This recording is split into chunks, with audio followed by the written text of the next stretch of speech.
여수 MBC 뉴스투데이입니다. 심각한 원도심의 침체는 대부분의 지자체가 겪고 있는 문제인데요. 그런데 순천에서는 기존의 신도심 지역에서도 인구가 지속적으로 줄면서 인구 공동화 현상이 확산되고 있습니다. 보도에 문형철 기자입니다. 690세대 규모의 한 임대아파트 단지. 불과 2년 전만 해도 입주 대기 인원이 100명 이상 됐지만 지금은 썰렁한 분위기만 감돕니다. 기존에 살고 있던 사람들까지 신대나 오천지구 등 인근 신규 택지단지로 빠져나갔기 때문입니다. 주민들이 많이 살고 있었는데 대학을 진학하면서 모두 좀 떠나고 있습니다. 순천의 신도심이라고 불리던 연양, 금당, 왕지지구의 아파트 공가율은 현재 11.5%. 특히 임대아파트는 20%를 웃돌 만큼 공동화 현상이 두드러집니다. 이 아파트의 경우 10집 가운데 무려 3집 정도가 이렇게 비어있는 상태로 남아 있습니다.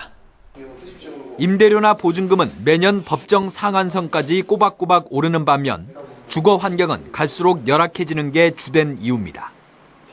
이렇게 갈아줘야 되는데 이 상태로 놔놓으니까 우리 주민들 입장에서는 좀 너무 불편한 사항이 많은 것 같습니다. 기존 신도심까지 파고든 공동화 현상은 주변 학교의 학급수 감소와 상권 침체 등 연쇄적인 문제를 불러오고 있습니다. 당초 계약되어 있던 주기별로 시설에 대한 개선을 약속을 지켜줘야 될 것 같고요. 임차인 대표회의가 구성될 수 있도록 적극적인 행정을 펼쳐서 오는 2018년까지 순천 지역에 11개 단지 6,000세대 아파트가 새로 들어설 예정이어서 도심 공동화에 대한 대책은 더욱 시급한 상황입니다. MBC 뉴스 문형철입니다. 뇌물수수 혐의로 긴급 체포된 전남지방경찰청 소속 김모 총경에 대한 구속영장이 청구됐습니다. 광주지검 순천지청은 김 총경이 지난 2013년과 지난해 전직 경찰관 정모 씨로부터 정 씨가 설립한 회사의 수사 정보를 알려주는 대가로 3차례에 걸쳐 수억 원의 뇌물을 받은 것으로 보고 어젯밤 구속영장을 청구했습니다. 김 총경은 그러나 부인이 투자했던 돈을 돌려받은 것이라며 혐의를 부인하고 있는 것으로 알려졌습니다. 한편 전직 경찰관 정 씨는 지난 2012년부터 올해 6월까지 허위 수출입 서류로 무역공사 보증서를 발급받아 은행에서 100억 원의 불법 대출을 받은 뒤 이를 해외로 빼돌린 것으로 드러났으며 검찰은 재산 국외 도피 등의 혐의로 어제 정 씨를 구속 기소했습니다. 소록도 병원과 고흥군이 운영하고 있는 소록도 자원봉사학교에 시민들의 참여가 이어지고 있습니다. 고흥군은 지난 18일 소록도 병원에서 80여 명의 자원봉사자가 참여한 가운데 2015년 가을 학기 자원봉사학교를 열고 심폐소생술 강의 등 소양교육과 함께 한센인 주거환경 개선 활동을 펼쳤다고 밝혔습니다. 지난 2008년부터 매년 2차례씩 운영되고 있는 소록도 자원봉사학교에는 지금까지 모두 2천여 명의 시민들이 참여했습니다. 김영석 신임 해양수산부 장관이 취임 이후 처음으로 여수와 광양 지역을 찾았습니다. 광양항과 여수 세계박람 회장을 활성화하겠다는 의지를 드러냈습니다. 권남기 기자입니다. 김영석 장관은 먼저 광양항을 활성화하기 위한 종합 대책을 마련하고 있으며 올해 안에 발표할 예정이라고 밝혔습니다. 투포트라는 단어에 신경 쓰기보단 해양과 관련한 산업을 놀고 있는 항만 부지 등에 유치하겠다고 말했는데 이는 컨테이너 물량 경쟁에 뛰어들기보단 원자재와 철강 제품 등 비컨테이너 물량을 통한 부가가치 창출에 더욱 집중하겠다는 의미로 풀이됩니다. 엄청난 부지가 새로운 신산업의 입지로서 자리 잡아가고 있죠. 자동차 환적 허브로서 여러 가지 지금 선석 운용을 잘 한다면 여수 세계박람회장 사후 활용에 대해선 우선 청소년 해양교육원 건립을 약속했습니다. 또 현재 박람회장 민간 공모에 선정된 업체와 230억 원 규모의 투자 협약을 진행 중이며 임대 여건을 완화한 뒤 올해 안에 박람회장 추가 사업자 공모에 나설 것이라고 말했습니다. 매우 이렇게 중요한 첫걸음이라고 생각을 하고 저희 정부는 끊임없이 고민을 할 겁니다. 김 장관은 검은도 항로에 대해서 최대한 빠른 시일 내에 추가 선박을 투입하겠으며 특정 해역의 암초 제거와 낙포부두 재개발 사업도 추진하겠다고 밝혔습니다. MBC 뉴스 권남기입니다. 전라남도와 여수시가 세계박람회 사후 활용 방안의 하나로 기상청 산하기구인 국립기상기후과학관의 여수 유치를 추진합니다. 새정치민주연합 김성곤 의원은 국회 기후변화 포럼 활동으로 구축된 인적 네트워크와 정보를 바탕으로 여수시의 기상기후과학관의 유치와 관련 국비 확보를 권고했으며 전남도에도 이를 역점 사업으로 추진할 것을 당부했다고 밝혔습니다. 김 의원은 또 기상기후과학관 대상지로는 세계 박람회장 내 부지가 유력하고 지상 2층, 지하 2층의 탄소 제로 건축물을 전액 국비 150억 원을 들여 건립할 계획이라고 덧붙였습니다. 무기수 김신혜 사건의 재심 개시 결정처럼 사법기관과 수사기관의 판단이 항상 완벽할 수는 없습니다. 하지만 오판의 결과는 어떤 방식으로도 되돌릴 수가 없다는 게 치명적입니다. 양현승 기자입니다. 지난달 일본 형무소에서 제1동포 무기수 박용호 씨가 재심 결정으로 석방됐습니다. 1995년 보험금을 노리고 집에 불을 질러 초등학생을 살해한 혐의로 무기형을 받은 지 20년 만에 재판부가 자연 발화 가능성을 인정했습니다.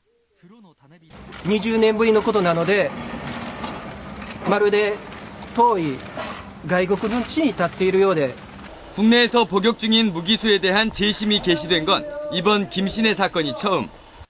재심의 대부분인 시국 사건들은 국가가 증거를 수집해줬지만 형사 사건은 직접 증거를 찾아야 합니다. 검찰의 기소에 오류가 있고 법원이 오류를 바로잡지 못했다는 걸 인정해야 하기 때문에 재심 청구 인용은 쉽지 않습니다. 그럼 우리나라는 정말 재판을 흠결 없이 했기 때문에 그런 사례가 존재하지 않을까요? 절대 아니죠. 그만큼 재심이 너무나 엄격한 거죠. 1972년 춘천 경찰관 딸 성폭행 살인사건 누명을 쓰고 무기징역을 선고받았다 37년 만에 무죄가 입증된 사건은 법원이 재심을 거부했었습니다. 우선 재심의 문을 넓혀야 합니다. 괜히 이렇게 생고생시키지 말고 의심스러우면은 10번이라도 다시 재심을 할 수 있도록. 김신혜 씨 사건 변호인단은 이번 재심 사례가 앞으로 수사와 재판 과정에서의 억울함을 풀 수 있는 계기가 되길 바란다고 평가했습니다. MBC 뉴스 양혜승입니다. 중국 현지에서 열린 정율성 음악제는 정서적 거리를 좁혔다는 점에서 높은 평가를 받고 있습니다. 내년에는 중국 북경 공연이 추진된다고 하는데요. 정율성을 활용한 차이나 프렌들리가 한층 더 탄력을 받을 것으로 보입니다. 정용욱 기자입니다. 마오쩌둥 전 주석과 주룽지 전 총리 등을 배출한 100여 년 전통의 중국 장사 제1중학교와 후난성 대극장에서 두 차례에 걸쳐 공연된 정율성 음악제. 정율성을 매개로 정서적인 공감대를 확장하는 한편 신황해권 시대를 맞아 대중국 파트너로 광주가 책임임을 알렸습니다. 윤장현 시장은 미래 세대의 마음을 선점하겠다며 중국 대학생들을 대상으로 특강에 나섰습니다.